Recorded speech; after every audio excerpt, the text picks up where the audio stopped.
Doctor Mohammad ইউনূসের London সফরের সফলতা ব্যর্থতা নিয়ে অনেক আলাপ আলোচনা হয়েছে। সাফল্য বলতে কিছুই নাই। নানাভাবে তার একজন উপদেষ্টাকে বিদেশি একটা সংবাদ সংস্থা প্রশ্ন করায় তিনি সরাসরি বলে দিয়েছেন, এই প্রশ্নে আমি কোনো জবাব দিতে পারবো না। যাই হোক, সেটা ভিন্ন প্রসঙ্গ। নতুনভাবে আলোচনা এসেছে এই সফরের ব্যয় কিভাবে নির্বাহ হবে। রাষ্ট্রীয় তহবিলের টাকা কোনোভাবেই কোনো ব্যক্তির ব্যক্তিগত সফরে ব্যয় করার কোনো অবকাশ নাই। আমাদের দেশে বিদ্যমান ফাইন্যান্সিয়াল যে রুলস আছে, সরকারি বিভিন্ন পর্যায়ের যে রুলস অফ বিজনেস রয়েছে, সেক্ষেত্রে ডক্টর ইউনূসের এই সফরকে কোনোভাবেই রাষ্ট্রীয় ফান্ড থেকে ব্যয় নির্বাহ করার সুযোগ দেওয়ার অবকাশ নেই। কারণ ব্রিটিশ রাজ অথবা ব্রিটিশের সরকার তাকে নিমন্ত্রণ করেননি। যদি তাকে রাষ্ট্রীয়ভাবে নিমন্ত্রণ করা না হয় তাহলে এটা রাষ্ট্রীয় সফর না। দ্বিতীয় হচ্ছে, কোনো রাষ্ট্র নিমন্ত্রণ করলে সাধারণত ওই রাষ্ট্র সমস্ত ব্যয় নির্বাহ করে। হোটেলের থাকার ব্যবস্থা, খাওয়ার ব্যবস্থা, বিমান ভাড়া সব কিছুই তারা দেয়। এই ক্ষেত্রে দেখা যাচ্ছে ব্রিটিশ সরকার টিকিটের টাকাও দেয় নাই, হোটেলের টাকাও দেয় নাই, খাবারের ব্যবস্থা করেনি। তাহলে কাদের আমন্ত্রণে উনি এসেছেন? নিশ্চয়ই কোনো সরকার বা রাষ্ট্রীয় আমন্ত্রণে না। আর যে সংস্থাটার আমন্ত্রণে এসেছেন এটা সরকারের কোনো সংস্থা না, এটা ব্রিটিশের রাজাদের একটা ফান্ড আছে, সেটা হলো কিংস ফাউন্ডেশন। কিংস ফাউন্ডেশনের অধীনস্থ একটি চ্যারিটি। সেই চ্যারিটির আমন্ত্রণে উনি এসেছেন, তাও বাংলাদেশের সরকার প্রধান হিসেবে না।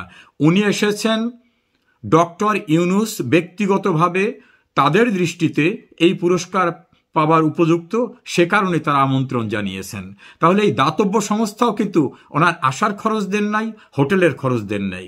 দ্বিতীয় হয়েছে, বাংলাদেশের যে রাষ্ট্রীয় পতাকাবাহী বিমান, সেই বিমানে না এসে উনি লাক্সারিয়াস এমিরেটস এয়ারলাইন্সে ওনার ৩৯ জন সফর সঙ্গীকে নিয়ে এসে লন্ডনের বিলাসবহুল হোটেলে থাকলেন।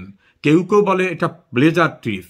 আমরা ধরে নিই প্লেজার ট্রিপ না, উনি পুরস্কার নিতে এসেছেন, সেটাকেই যদি ধরে নিই। ব্যক্তি তার পুরস্কার নিতে আসার জন্য রাষ্ট্রীয় ফান্ডের টাকা ব্যয় করার আইনগত কোনো সুযোগ নাই। মহাহিসাব রক্ষকের দপ্তরের গুরুত্বপূর্ণ একজন কর্মকর্তা নাম প্রকাশ না করার স্বার্থে বলেছেন, কোনোভাবেই অডিটে ব্রিটেনস্থ বাংলাদেশ হাইকমিশন এটাকে রাষ্ট্রীয় সফরের খরচ হিসাবে দেখার অবকাশ নাই। তিনি আরও উল্লেখ করেছেন, আওয়ামী লীগ সরকার আমলে কিছু কিছু হাইকমিশনে কিছু কিছু অনিয়ম হওয়ার কারণে অনেক মামলা হয়েছে। মান্যবর হাইকমিশনাররা মামলার আসামি, কেউ পালিয়ে বেড়াচ্ছেন, কেউ বিভিন্ন বিপর্যস্ত অবস্থায় আছেন। কাজেই এটাকে কোনোভাবেই অডিটে অ্যাপ্রুভ করাবার কোনো অবকাশ থাকবে না।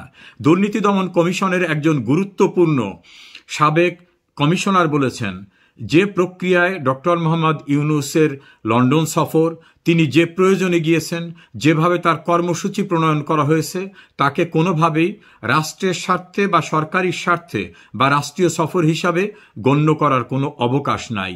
আর সেটা যদি না হয় তাহলে রাষ্ট্রীয় ফান্ড থেকে তার এই সফরের ব্যয় নির্বাহ করা হলে সেটা হবে দুর্নীতি দমন কমিশন আইন ২০০৪-এ দুর্নীতির যে সংজ্ঞা দেওয়া হয়েছে সেই সংজ্ঞাভুক্ত অপরাধ।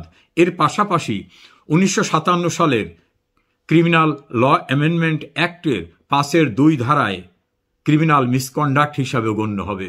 ফলে সুকৌশলে বা সরকারি নিয়মের বাইরে গিয়ে টাকা আত্মসাৎ অথবা টাকা ব্যয় বা অন্যকে আত্মসাৎ করা বা সুবিধা গ্রহণ করতে দেওয়ার যে সংজ্ঞা রয়েছে সে সংজ্ঞার বাইরে যাওয়ার অবকাশ নাই।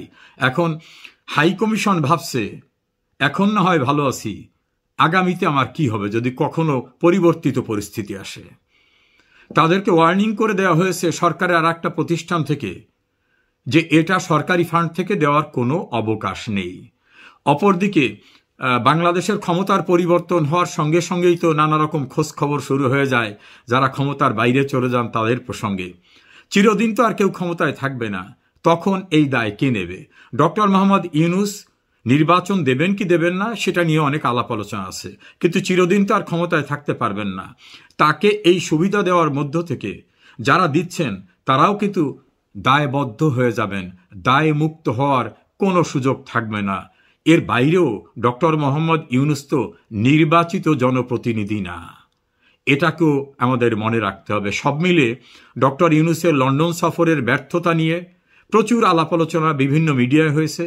এখন আলোচনায় উঠে এসেছে এই ব্যয় প্রদানের মধ্যে গরিবের ব্যাংকার হিসাবে পরিচিত মানুষটি কোটি কোটি টাকা প্রদান করে বিলাসবহুল হোটেলে থেকে তার গরিব প্রীতি দেখিয়েছেন, নাকি সুযোগের অভাবে অতীতে নিজেকে গরিবের ব্যাংকার হিসাবে দেখালো বাস্তবতা হচ্ছে তিনি একের পর এক বিত্তবান হওয়ার জন্য যা কিছু করার সেগুলি করেছেন।